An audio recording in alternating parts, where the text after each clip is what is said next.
Okay, let's go. All right, so to give you some three things: some finance news, some H-Town, Texas news, and then some world news. All right, so let's start with the finance because everybody loves that. So, more all in all, since Trump is going into office and that Trump has said, you do this or you're gonna pay, which I believe is a smart thing because if you're sending illegal immigrants, then that means you have money because you're sending away your workforce. These people who can make your goods, your supply, who can meet your demand, you're giving that labor away. Okay, that's pretty dumb on troubadour, or I should say, rapist door fault. It says the Canada Post says workers to return Tuesday after Labor Board ruling, and everybody's tripping about the things on Canada. They're trying to get the update to grapple with Trump 2.0. I just see it all as pussy and scaredness. Maybe they should become the 51st state so they can grow some balls, especially Trudeau, his old whack ass. I do watch Jumpers Jump, and they say they're Canadian.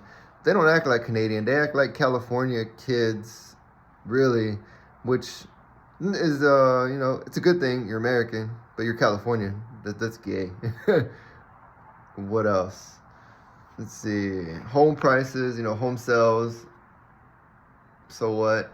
Because it's the end of the year, but that's how it is every year. All right, now let's go on to some Fox News. All right, so two kids, teenagers were stabbed, or no, 2 teens are dead and 4 teens are injured at a warehouse party from 13 to 19. That's pretty weird. 13-year-olds hanging out with 19-year-olds at a party, 3 a.m. drinking. That sounds sketchy. Also, I go to the flea market a lot, and to hear this news is pretty disturbing. 2 people were stabbed near Harris County Flea Market last night and ran into the flea market for safety. And, whatever from there. All right, so this is the story I want to talk about. Did y'all see Trump and J.D. Vance at the Army-Navy game? J.D. Vance was drinking a beer looking pretty American. Trump was just doing his thing. And they had the great Daniel Penny. Now, a lot of people don't like this guy.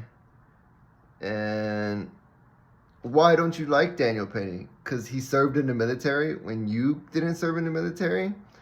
Maybe because he protected a bunch of people on the subway from an asshole who was causing a ruckus. He brought the motherfucking ruckus and he put a stop to that. It was giving people shit, and you're in a liberal state like that. When people are getting shit, they're just gonna get shit on. They don't like to see people wipe the shit off. They like the shit on them also, and that's just not a way of society. You're stepping up. You're handling the situation. Okay. Yeah, you did choke the shit out of him, but he may have deserved it. And maybe that's what he was asking for. And I know I'm gonna get a lot of shit for this. People watch this, and who the fuck watches this? I'm just doing this for my training, so when I get to that point, you'll fucking listen. I'm sorry I was kind of rude and kind of mean, but you're gonna fucking listen because we all have a point.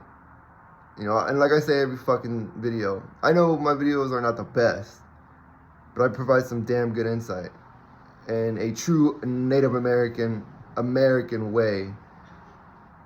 Because, I was here first. But back to Daniel Penny. I have no problem with the guy. I would give him a fucking Coke and a handshake for saving those people. And then think about it. He was in the military.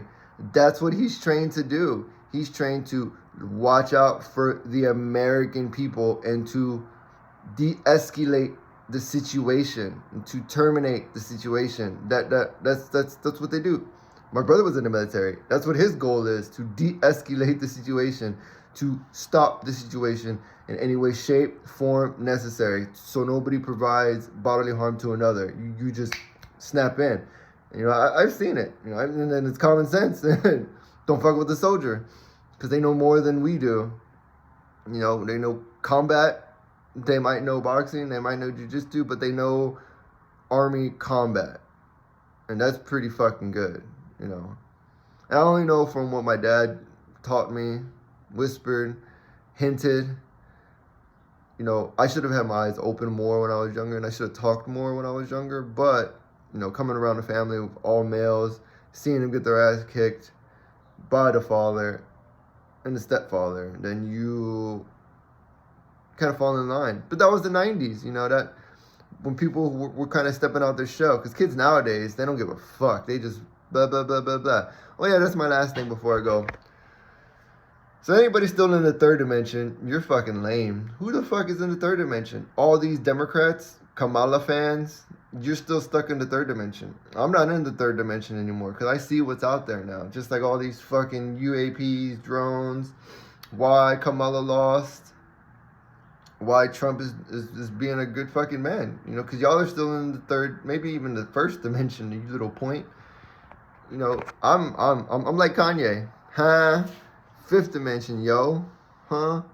And I'm understanding everything. And yeah, you know, you gotta look at the market and see which battles you can go in and win, which battles you should avoid, which battles are gonna train you.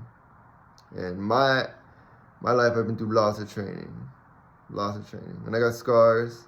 And you're gonna hear all that too later on, whenever I go to do my interview with that one. I know I got another interview on Spotify coming up pretty soon because I've been slacking because of the holidays. But that's just me. Like I said, I fell on my head a long time ago and I took lots of drugs, stay alive. So what am I saying? I don't know. It's up to you if you want to listen. But that's all I have for today. Go Mr. Daniel, kick ass. All you Kamala retards, you need to read a book. But I'll end with this. So I'm still reading the book of Enoch, of course. I'm like 75% done. You know, and there's a passage in there that really stuck out to me, and I'm probably saying it wrong, but Michael or Enoch, one of them said it words like this: not everybody is a god. Not everybody is good. And I think he said this, and I don't know, but I'm putting it in. Not everybody deserves to go to heaven. Again, not everybody's a god. Not everybody is worth a damn good. And not everybody deserves to go to heaven. Does this sound mean? It's life, you know? You've got some demons snooping around here. You have some demons that are trying to be angels again. You have some angels that are want to be demons, like the archangels. And it's common sense, you know, to see that, you know? To see the aliens that are demons, to see that humans are working with another dimension aliens so we can kick ass on these other evil aliens. I mean, it's all in the movies. It's all in the Galaxy Quest with the Toolman Taylor. You know, movies tell us the truth, and truth in other dimensions that we're lucky did not happen to us. And we get to see it. It's very striking, and man, you know, but that's just the way it is, you know. Again, one more time, not everybody deserves to go to heaven. Not everybody is a god. Not everybody is good. And I'll leave it at that. That's right. Take me away, because I got to get to trading and shit.